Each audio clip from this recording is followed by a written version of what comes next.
Hi friends, तो वर्ष 2026 અને 27માં નવી અપડેટ સાથે ડિજિટલ ગુજરાત સ્કોલરશીપનું ફોર્મ કઈ રીતે ભરવું એની સંપૂર્ણ માહિતી આ વિડીયોમાં આપવાનો છું। રજિસ્ટ્રેશનથી લઈ અને સબમિટ સુધીની A to Z માહિતી આપણે વિડીયોમાં લેવાના છીએ।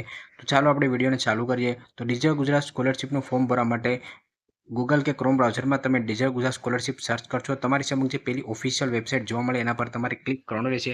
मोबाइल में हशे तो तमने आ टाइपनी स्क्रीन छे ते जोवा मळशे। कम्प्यूटर में तमे भरता हशो तो व्यवस्थित स्क्रीन तमने जोवा मळशे। मोस्ट ऑफली भाईओ बहनों पासे मोबाइल ज हशे तो मोबाइल में फॉर्म भरीने तमने बतावीश। तो जे विद्यार्थीओ अगाऊ ऑलरेडी फॉर्म भरेलो छे ए तमाम विद्यार्थीओने रिन्यू एप्लिकेशन करवानी होय छे। तो ए विद्यार्थीओ पासे ऑलरेडी आईडी अने पासवर्ड हशे। जे विद्यार्थीओ आ वर्षे एडमिशन लीधुं होय अने ए लोकोने नवी ज एप्लिकेशन करवानी होय तो अहींया पहेला एने न्यू रजिस्ट्रेशन करवानुं रहेशे। जे विद्यार्थीओ पासे ऑलरेडी आईडी पासवर्ड हो डायरेक्ट ज लॉगिन करी शके छे। तो फ्रेश एप्लिकेशन करवा माटे न्यू रजिस्ट्रेशन जोवा मळशे। एना पर तमे क्लिक करशो। एना पर क्लिक कर्या पछी अहींया विद्यार्थी पोतानो मोबाइल नंबर नाखशे, त्यार पछी ईमेल आईडी नाखशे, एकवार पासवर्ड नाखशे। जे पण एने बनावવો હોય मनगमतो ए पासवर्ड नाखी शके छे। फरीथी अहींया कन्फर्म पासवर्ड करशे, त्यार पछी केप्चा जे जोई शको छो अहींया नाखी अने सेव करशो एटले तमारा मोबाइल नंबर में ओटीपी मोकलवामां आवशे अने ओटीपी तमे नाखी देशो एटले तमारो आईडी अने पासवर्ड छे जनरेट थई जशे। तो आईडी अने पासवर्ड तमारो जनरेट थई जाय त्यार पछी फरीथी तमे लॉगिनना पेजमां आवी जशो। आईडी अने पासवर्ड मळी गया पछी फरीथी तमे लॉगिन पेजमां आवशो तो अहींया तमने सिलेक्ट जोवा मळशे। एना पर तमे क्लिक करशो। हवे मोबाइल नंबर तमे सिलेक्ट करी लेशो। हवे वेबसाइटमां फक्त मोबाइल नंबरथी ज लॉगिन थाय छे, ज्यारे पहेला ईमेल आईडी थी पण लॉगिन छे ए थतुं हतुं। तो मोबाइल नंबर तमे सिलेक्ट कर्या पछी जे पण तमारो मोबाइल नंबर छे ए तमे यूजर नेम में नाखशो। जे पण तमे पासवर्ड बनाव्यो छे अथवा ऑलरेडी तमारी पासे पहेला पासवर्ड होय तमे पासवर्ड नाखशो। केप्चा तमने जोवा मळशे, केप्चा तमे नाखी अने त्यार पछी नीचे तमने लॉगिन जोवा मळशे। एना पर तमारे क्लिक छे ते करवानुं रहेशे। जे तमारो वेलिड यूजर नंबर है और तमारो पासवर्ड है ए व्यवस्थित और ओरिजिनल तमे नाखशो तो ज नीचे लॉगिन बटन है सक्रिय थशे। जो तमे पासवर्ड और यूजर नेम है खोटा नाख्या हशे तो नीचे लॉगिन बटन है सक्रिय थशे नहीं। त्यार पछी तमने लॉगिन जोवा मळशे। एना पर तमे क्लिक करशो। एना पर तमे क्लिक करशो तमारा मोबाइल नंबर में एक ओटीपी मोकलवामां आवशे। ए ओटीपी तमारे अहींया नाखवानो रहेशे। ओटीपी नाखी देशो त्यार पछी कन्फर्म जोवा मळशे। एना पर तमारे क्लिक करवानुं रहेशे। जो ओटीपी तमने ना मळ्यो होय तो तमे रिसेंड पण करी शको छो। तो कन्फर्म छे एना पर तमे क्लिक करी देशो। ओटीपी આવ્યા બાદ તમે તમારું જે પણ ડેશબોર્ડ હશે એમાં લોગિન થઈ જશો। ઉપર અહીંયા તમારો ફોટો અને તમારું નામ છે એ તમને જોવા મળશે। અહીંયા નીચે આવશો તો જે પણ સ્કોલરશિપમાં તમે એપ્લાય કરેલું છે તમામ સ્કોલરશિપ તમને જોવા મળતી હોય છે। હવે તમારે નવી જ અરજી કરવાની છે તો અહીંયા તમને 3 લાઈન જોવા મળશે, એના પર તમે ક્લિક કરશો। આ ચેનલમાં જ્યારે તમે સ્કોલરશિપનું ફોર્મ ભરી લેશો ત્યાર પછી તમારી સ્કોલરશિપ ક્યારે જમા થશે અથવા શું શું પ્રોબ્લેમ આવશે એ સ્કોલરશિપ જમા થવામાં એના પર સંપૂર્ણ વિડીયો આવતા હોય છે। તો જો તમે ચેનલમાં ન હોય તો ચેનલને સબસ્ક્રાઇબ કરી રાખજો। ઘણીવાર જરૂરી અપડેટ આપવાનું ચૂકી જતા હોય તો રેગ્યુલર અપડેટ હું ઇન્સ્ટાગ્રામ પેજમાં આપી દેતો હોઉં છું, તો ઇન્સ્ટાગ્રામ પેજમાં અવશ્ય ફોલો કરી લેજો। તો 3 લાઈન પર ક્લિક કર્યા પછી અહીંયા આવશો તો તમને સર્વિસ જોવા મળશે। એના પર તમે ક્લિક કરશો। એના પર ક્લિક કરશો તો અહીંયા તમને સ્કોલરશિપ સર્વિસ જોવા મળશે। એના પર તમારે ક્લિક છે તે કરવાનું રહેશે। સ્કોલરશિપ સર્વિસ પર તમે ક્લિક કરશો એટલે હવે તો તમે લોકો સ્કોલરશિપના ડેશબોર્ડમાં આવી જશો। હવે અહીંયા આવ્યા પછી તમને તમામ કેટેગરી જોવા મળશે। SC, ST, SEBC, EBC, એનટી, DNT અથવા કોઈ હાયર એજ્યુકેશન માટે એપ્લાય કરતા હોય તો એ પણ જોવા મળશે। તો તમે જે પણ કેટેગરીમાં આવતો હોય કેટેગરી મુજબ તમારે ફોર્મ ભરવાનું હોય છે। જો કોઈ વિદ્યાર્થી એસસી કેટેગરીમાં હોય તો એને એક તો ફ્રી સિપ કાર્ડની સ્કોલરશિપ હશે અથવા ફ્રી સિપ કાર્ડ વગરની સ્કોલરશિપ હશે। એસટી કેટેગરીમાં હશે એને પણ ફ્રી સિપ કાર્ડની સ્કોલરશિપ હશે, ફ્રી સિપ કાર્ડ વગર સ્કોલરશિપ હશે। અને જે વિદ્યાર્થી ઓબીસી, ઈબીસી અને એનટી ડીએનટી કેટેગરીમાં હશે એ વિદ્યાર્થીને પીએમએસએફસી પોસ્ટ મેટ્રિક સ્કોલરશિપનું ફોર્મ છે તે ભરવાનું રહેશે। તો ફક્ત યોજનાઓ જ અલગ થશે, બાકી હું જે પ્રોસેસ તમને સમજાવું એ તમામ વિદ્યાર્થીઓને એક સરખી પ્રોસેસ છે તે લાગુ પડશે। ખાલી તમારી કેટેગરી છે એ જ ચેન્જ થશે। તો જે પણ કેટેગરીમાં આવતો હોય કેટેગરી તમારે સિલેક્ટ કરવાની રહેશે। હું જે પ્રોસેસ છે બતાવું એ તમામ કેટેગરીને લાગુ પડશે। તો હું અહીંયા ઓબીસી કેટેગરી જોવા મળશે એના પર ક્લિક કરીશ। એના પર ક્લિક કરશો એટલે આ પ્રકારનું તમને જોવા મળશે। તો આ વર્ષે તમે ફોર્મ ભરતા હોય એટલે આ સિલેક્ટ પર ઓકે કરશો એટલે 2026-27 જોવા મળશે। એના પર તમારે ક્લિક કરવાનું રહેશે। ત્યાર પછી ચેન્જ ફાઇનલ છે યર જોવા મળશે, એના પર તમારે ક્લિક કરી દેવાનું રહેશે। હવે તમે જે પણ કેટેગરી સિલેક્ટ કરી છે એ કેટેગરી મુજબ અલગ અલગ યોજનાઓ જોવા મળશે। તમે લોકો એલિજિબિલિટી ધરાવતા હોય તો ડિજિટલ ગુજરાત સ્કોલરશિપમાં તમારે ટોટલ 3 ફોર્મ છે તે ભરવાના હોય છે। એક તમારું પોસ્ટ મેટ્રિક સ્કોલરશિપનું ફોર્મ, બીજું તમારું ભોજન બિલ સહાયનું ફોર્મ અને ત્રીજું સાધન સહાયનું ફોર્મ। તો સાધન સહાયનું છે એ મેડિકલ, એન્જિનિયરિંગ અને ડિપ્લોમાના વિદ્યાર્થીઓને લાગુ પડતું હોય છે। ભોજન બિલ સહાય છે એ તમામ કોર્સના વિદ્યાર્થીઓને લાગુ પડશે। તો ઓબીસીમાં આવતા હોય, એસસીમાં આવતા હોય કે એસટીમાં આવતા હોય કે ઈબીસીમાં આવતા હોય કે એનટીડીએનટી કેટેગરીમાં આવતા હોય અને તમારે લાયકાત હોય તો ટોટલ તમારે 3 ફોર્મ છે તે ભરવાના રહેશે। ફોર્મની પ્રોસેસ બધામાં સેમ જ રહેશે, ફક્ત હું અહીંયા તમને સમજાવું છું કે તમે 3 ફોર્મ છે એ ભરી શકો છો અને 3 સ્કોલરશિપનો લાભ છે એ લઈ શકો છો। તો કોઈ પણ આમાંથી જે પણ તમારી યોજનામાં ફોર્મ ભરવો એ ફોર્મ તમે સિલેક્ટ કરી શકો છો। તો અત્યારે મેં પીએમએસએફઈ પોસ્ટ મેટ્રિક સ્કોલરશિપનું ફોર્મ ભરવું હોય તો એના પર હું ટચ કરી દઈશ। એના પર ટચ કરી દે એટલે તમને કંઈ આ પ્રકારનું જોવા મળશે। ત્યાર પછી નીચે તમે આવી જશો તો અહીંયા કન્ટિન્યુ ટુ સર્વિસ જોવા મળશે, એના પર તમે ક્લિક કરશો। એના પર ક્લિક કરશો એટલે જે તમારો ફોર્મનો નંબર છે એ જનરેટ થઈ જશે। એના પર તમારે ઓકે કરી દેવાનું રહેશે। એના પર તમે ઓકે કરી દેશો એટલે અહીંયા તમે રિક્વેસ્ટ આઈડી છે તે જોવા મળશે। હવે અહીંયા તમારે 5 સ્ટેપ પૂરા કરવાના રહેશે। પહેલાં રજિસ્ટ્રેશન કરવાનું છે, બેંકની વિગતો નાખવાની છે, એજ્યુકેશનની વિગત નાખવાની છે, દિવ્યાંગતા ધરાવતી હોય તો એની વિગત નાખવાની છે અને ડોક્યુમેન્ટ છે અપલોડ કરવાના રહેશે। રજિસ્ટ્રેશન ડિટેલમાં તમારું નામ છે ઓટોમેટિક જોવા મળશે કે જે તમારી પ્રોફાઇલ તમે અપડેટ કરી હશે એ મુજબ જ તમારું નામ છે તે અહીંયા આવી જશે। ત્યાર પછી અહીંયા નેમ એઝ આધાર, તો તમારા આધાર કાર્ડમાં છે એ મુજબ જ નામ લખવાનું છે। આધાર કાર્ડ મુજબ જ તમે અહીંયા નામ લખશો નહીં તો તમારું આધાર કાર્ડની કેવાયસી છે તે ઓકે થશે નહીં, એટલે તમે આગળ ફોર્મ છે એ ભરી શકશો નહીં। તો આધાર કાર્ડમાં જેવી રીતે નામ છે એ મુજબ તમે આધાર કાર્ડ મુજબ નામ નાખશો। તમારે જે પણ આધાર કાર્ડમાં જન્મ તારીખ છે એ તમે અહીંયા નાખશો। જેન્ડરમાંથી જે પણ ભાઈ કે બહેન હોય એ મુજબ સિલેક્ટ કરી લેશે। ત્યાર પછી નીચે આ ટીકનું બટન જોવા મળશે, એના પર તમે ક્લિક કરશો। તમારે જે પણ આધાર કાર્ડનો નંબર છે એ તમે અહીંયા નાખશો અને વેરીફાઈ આધાર પર ઓકે કરશો એટલે અહીંયા યસ છે તે આવી જવું જોઈએ। જો અહીંયા નો આવશે રેડ કલરમાં તો તમે આગળ ફોર્મ ભરી શકશો નહીં। તો તમારે આધાર કાર્ડ મુજબ નામ કે જન્મ તારીખ કે જેન્ડરમાં ભૂલ હશે એ તમે સુધારી લેશો અને ત્યાર પછી ફરીથી તમે વેરીફાઈ આધાર કરશો એટલે યસ છે તે આવી જવું જોઈએ। ત્યાર પછી જ તમે ફોર્મ છે એ ભરી શકો છો। ત્યાર પછી તમામ વિદ્યાર્થીઓની રેશન કાર્ડમાં કેવાયસી થયેલી ફરજિયાત હોવી જોઈએ તો જ વિદ્યાર્થી સ્કોલરશીપનું ફોર્મ ભરી શકે છે। તો અહીંયા જે પણ સ્ટુડન્ટ રાશન કાર્ડનો નંબર છે એ તમારે ફિલઅપ કરવાનો રહેશે। રાશન કાર્ડ તમે ઓપન કરશો, જે પાછળનું પેજ હશે એમાં સ્ટુડન્ટનું જે રેશન કાર્ડનો નંબર હશે એ તમને જોવા મળશે। તો એ રેશન કાર્ડનો નંબર તમે અહીંયા ફિલઅપ કરી દેશો અને ત્યાર પછી ગેટ ડિટેલ પર ઓકે કરશો એટલે વિદ્યાર્થીનો રાશન કાર્ડનો નંબર, એનું નામ વગેરે માહિતી છે જોવા મળશે। તમારી કેવાયસી થયેલ છે કે નહીં એ પણ તમને જોવા મળશે। ત્યાર પછી નીચે બ્લુ ટિક જોવા મળશે, એના પર ટિક કરી અને તમે આગળ ફોર્મ ભરી શકો છો। ત્યાર પછી નીચે આવશો અને અહીંયા સ્ટુડન્ટ OTR નંબર જોવા મળશે। તો જો કોલેજમાંથી કે સ્કૂલમાંથી તમને એવું કહેવામાં આવે કે ફરજિયાતપણે OTR નંબર છે એ નાખવાનો જ રહેશે તો તમારે OTR નંબર છે જનરેટ કરવાનો રહેશે। હવે OTR નંબર કઈ રીતે જનરેટ કરવાનો છે એના પર મેં ઓલરેડી વિડીયો બનાવેલો છે, જેની લિંક હું છે ડિસ્ક્રિપ્શનમાં નાખી દઉં છું અથવા ચેનલમાં તમને એ વિડીયો છે એ મળી જશે। તો અહીંયા તમારો OTR નંબર છે તે નાખવાનો રહેશે। જો કોલેજ કે સ્કૂલમાંથી OTR નંબર ફરજિયાત ના કહે તો તમે એ બ્લેન્ક રાખી શકો છો। ત્યાર પછી જે પણ તમારું માતાનું નામ હોય એ તમે અહીંયા ફિલઅપ કરી લેશો। ત્યાર પછી નીચે કોમ્યુનિટી જોવા મળશે, તો જે પણ કેટેગરીમાંથી તમે આવતો હોય એ કેટેગરી તમારે સિલેક્ટ કરવાની રહેશે। હું PM SSV માટે ફોર્મ ભરું છું તો અહીંયા EBC, NT, DNT, OBC, ACBC અથવા તો EWS કેટેગરી છે તે જોવા મળશે। અને જો તમે લોકો SC કે ST માં હોય તો એ મુજબ કેટેગરી જોવા મળતી હોય છે। તો જે પણ કેટેગરીમાંથી તમે આવતો એ કેટેગરી તમે સિલેક્ટ કરી લેશો। ત્યાર પછી કાસ્ટ જોવા મળશે, એમાંથી જે પણ તમારા જાતિના પ્રમાણપત્રમાં સબકાસ્ટ હોય એ તમે કાસ્ટ સિલેક્ટ કરી લેશો। રિલિજન જોવા મળશે, એમાંથી હિન્દુ, મુસ્લિમ, જૈન, શીખ જે પણ તમારી રિલિજન કેટેગરી હોય એ તમે સિલેક્ટ કરી લેશો। મેરિડ સ્ટેટસ જોવા મળશે, એમાંથી જો તમારા મેરેજ થયેલા હોય તો મેરિડ અને અનમેરિડ હોય તો અનમેરિડ, કોઈ બહેન વિડો હોય તો એ પણ સિલેક્ટ કરી શકે છે।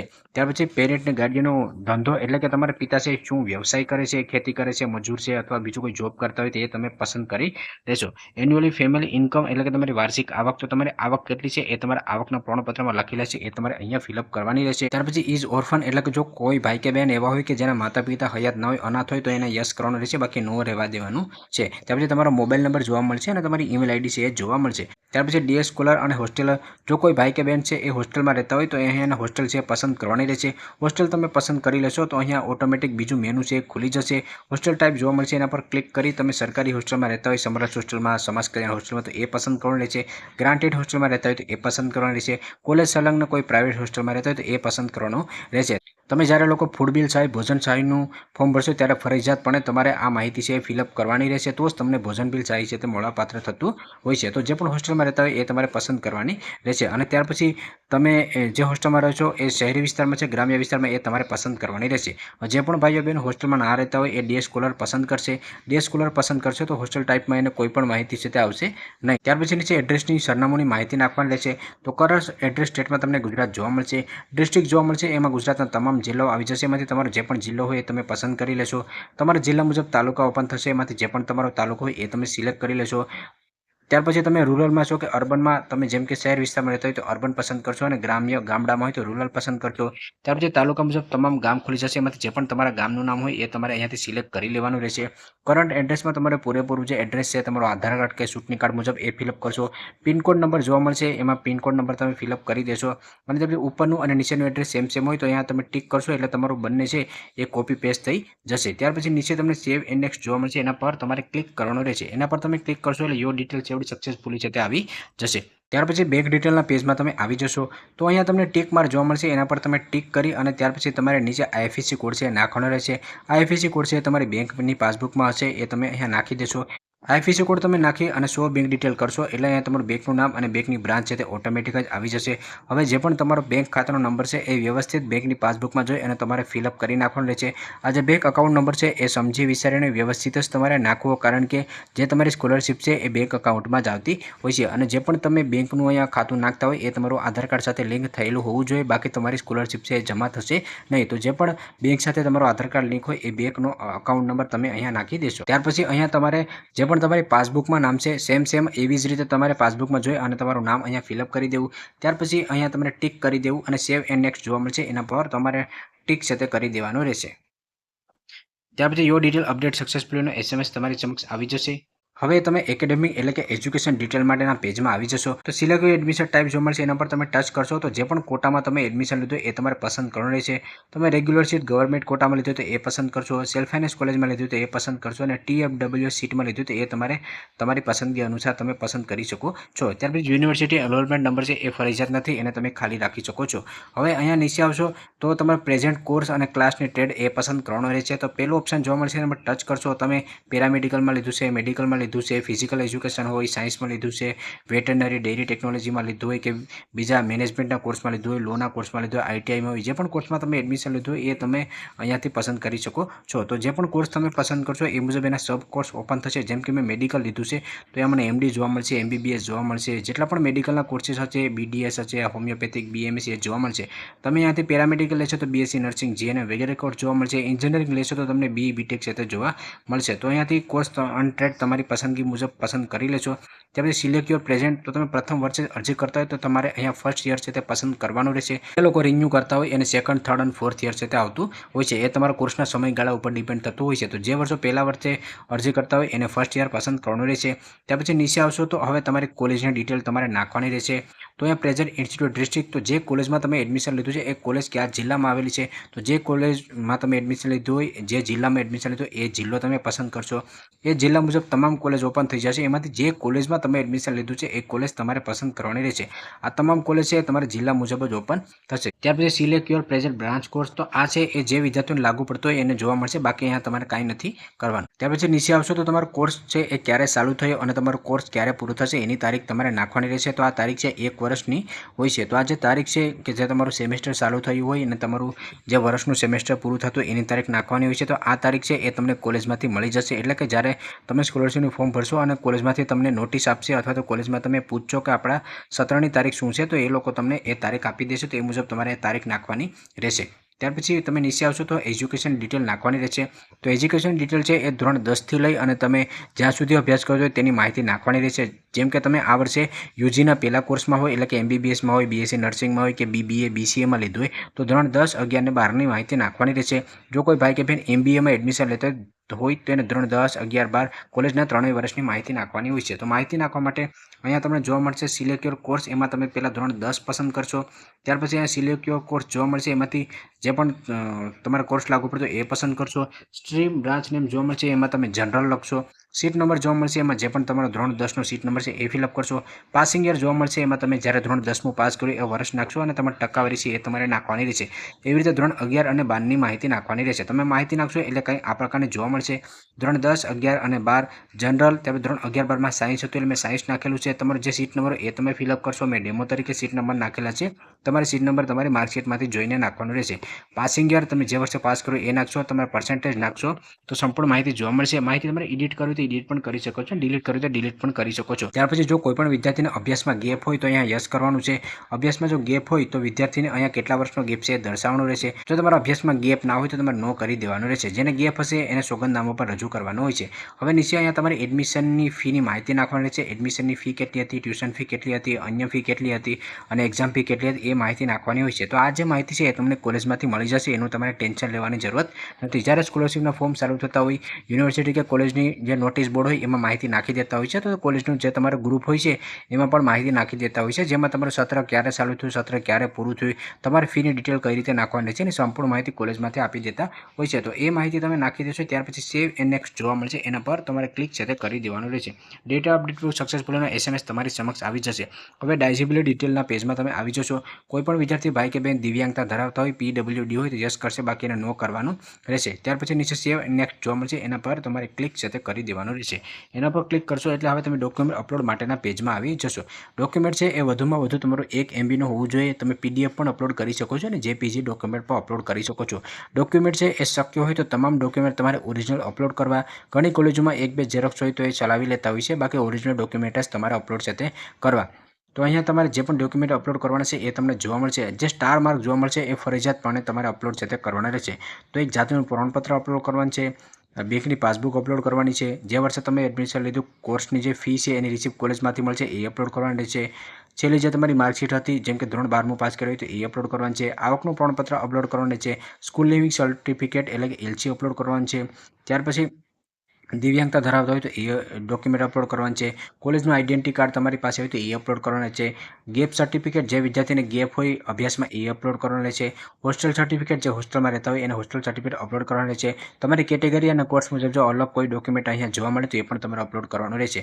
ત્યાર પછી બ્રાઉઝ જોવા મળશે, એના પર ક્લિક કરી અને તમારો પાસપોર્ટ સાઇઝનો ફોટો તમારે અપલોડ કરવાનો રહેશે। ડોક્યુમેન્ટ તમામ તમે અપલોડ કરી લેશો ત્યાર પછી નીચે આવશો તો હવે તમને સેવ એઝ ડ્રાફ્ટ જોવા મળશે। એના પર તમે ટચ કરશો એટલે તમારી જે અરજી છે એ ડ્રાફ્ટમાં સેવ થઈ જશે। એટલે કે તમે જેટલું પણ ફોર્મ ભર્યું છે એ સેવ થઈ જશે। તમે બીજી વાર જો લોગિન કરશો તો તમારે ફરીથી ફોર્મ છે તે ભરવું પડશે નહીં। તો સેવ એઝ ડ્રાફ્ટ જોવા મળશે, એના પર તમે ટિક કરી અને ત્યાર પછી તમે એને સેવ કરી અને પ્રિન્ટ મેળવી શકો છો। હવે આની જે પ્રિન્ટ છે એ મેળવી અને ત્યાર પછી કોલેજમાં તમારે બતાવવાની રહેશે। તમારે ડાયરેક્ટ સબમિટ છે તે કરવાનું નથી। જો તમે ડાયરેક્ટ સબમિટ કરી દેશો તો ફરીથી તમારે મહેનત છે તે કરવી પડશે। તો અહીંયાથી તમારે ફોર્મને ડ્રાફ્ટમાં સેવ કરી પ્રિન્ટ પર ઓકે કરી PDFની પ્રિન્ટ મેળવી, ઝેરોક્સની દુકાને કે ઓનલાઈન દુકાને જઈ એની પ્રિન્ટ મેળવી, કોલેજમાં તમારે જે પણ ડોક્યુમેન્ટ તમે અપલોડ કર્યા છે એની એક ઝેરોક્સ લઈ અને ફોર્મની પ્રિન્ટ લઈ અને તમારે કોલેજમાં બતાવવાની રહેશે। કોલેજવાળા તમારું ફોર્મ છે ચેક કરશે। જો ફોર્મમાં કાંઈ પણ પ્રકારની ભૂલ રહી જશે તો એ તમને ફરીથી કહેશે કે આ સુધારો કરી લ્યો। તો ફરીથી તમારે લોગિન કરવાનું છે અને ફોર્મમાં તમારે સુધારો કરવાનો રહેશે। તમે સબમિટ કરી લેશો ત્યાર પછી તમારું જે પણ અરજી ફોર્મ છે એ કોલેજના પ્રિન્સિપાલના જે ડેશબોર્ડ હોય ત્યાં પહોંચી જતું હોય છે, તો તમે એમાં સુધારો છે તે કરી શકતા નથી। તો પહેલાં તમારે ડ્રાફ્ટની પ્રિન્ટ કાઢીને ત્યાર પછી કોલેજમાં બતાવવાની છે। કોલેજમાંથી એવું કહે કે તમારું ફોર્મ ઓકે છે ત્યાર પછી જ તમારે સબમિટ કરવાનું રહેશે। તો કોલેજમાં બતાવ્યા પછી અહીંયા તમે ફરીથી લોગિન કરી લાસ્ટ પેજમાં આવી અને અહીંયા ટચ કરી દેશો। ટચ કરી અને ત્યાર પછી નીચે તમને વેરીફાઈ મોબાઈલ નંબર જોવા મળશે, એના પર તમે ઓકે કરશો એટલે તમારા મોબાઈલ નંબરમાં OTP મોકલવામાં આવશે। એ OTP તમે નાખી દેશો અને કન્ફર્મ એન્ડ ફાઇનલ સબમિટ કરશો એટલે તમારું ફોર્મ છે એ સબમિટ થઈ જશે। ત્યાર પછી તમે મેં પહેલાં કહ્યું એ મુજબ એડિટ નહીં કરી શકો। તમારું ફોર્મ છે એ પ્રિન્સિપાલના ડેશબોર્ડમાં પહોંચી ગયું હશે, એટલે કે તમારી કોલેજમાં ઓટોમેટિક જ પહોંચી ગયું હશે। તો ફોર્મમાં જે પણ કોઈ ભૂલ હોય એ પહેલાં તમારે ચેક કરી લે ત્યાર પછી જ તમારે ફોર્મ છે એ સબમિટ કરવું। જો તમે ફોર્મને સબમિટ પર કરી લો અને ત્યાર પછી તમને એવું થાય કે ફોર્મમાં કોઈ પણ પ્રકારની ભૂલ રહી ગઈ છે તો અરજી ફોર્મને તમે વિથડ્રાવલ છે એ કરી શકો છો અને નવું ફોર્મ તમે ભરી શકો છો। જો તમે ફોર્મને વિથડ્રાવલ કરી લેતા હોય એટલે કે તમારી અરજીને પોતે જ તમે ખેંચી લેતા હોય નવું ફોર્મ ભરવા માટે, અને નવું ફોર્મ ભર્યા પછી જો અરજીને તમે સબમિટ નહીં કરો અને કોલેજમાં તમે ડોક્યુમેન્ટ જમા નહીં કરાવો તો તમારી સ્કોલરશિપ છે જમા કરવામાં આવતી નથી, કેમ કે તમે તમારું ફોર્મ છે પોતે જ વિથડ્રાવલ કરેલો હોય છે। તો મેં તમને કહ્યું એ મુજબ ટૂંકમાં પહેલાં તમે ડ્રાફ્ટ કોલેજમાં બતાવશો, કોલેજમાં તમે ડ્રાફ્ટ બતાવી લેશો, કોલેજમાંથી એવું કહે કે તમારું ફોર્મ ઓકે છે ત્યાર પછી સબમિટ કરી અને તમારા ડોક્યુમેન્ટ સાથે કોલેજમાં તમારે જમા કરાવી દેવાનું રહેશે। ફાઇનલ સબમિટ કર્યા પછી પ્રિન્ટ પર ઓકે કરી અને ફાઇનલ પ્રિન્ટ તમે મેળવી શકો છો। તો આવી રીતે સ્ટેપ બાય સ્ટેપ તમે ફોર્મ ભરી શકો છો। જ્યારે તમે લોકો પોસ્ટ મેટ્રિક સ્કોલરશિપનું ફોર્મ ભરી લો ત્યાર પછી ભોજન બિલ સહાય માટે તમે એલિજિબલ હોય તો ભોજન બિલ સહાયનું ફોર્મ ભરશો અને સાધન સહાય માટે એલિજિબલ હોય તો સાધન સહાયનું ફોર્મ ભરશો। જરૂર પડશે તો એના પર એક વિડીયો છે તે બનાવી દઈશ અને તમારી સ્કોલરશિપ ક્યારે જમા કરવામાં આવશે અને કોઈ પ્રોબ્લેમ આવશે તો એના પર હું રેગ્યુલર અપડેટ ઇન્સ્ટાગ્રામ પેજમાં આપી દઈશ। તો ઇન્સ્ટાગ્રામ પેજમાં ફોલો કરી લેજો। આ વિડીયો તમને પસંદ હોય તો લાઇક કરજો અને ચેનલમાં ન હોય તો ચેનલને સબસ્ક્રાઈબ કરવાનું ભૂલશો નહીં।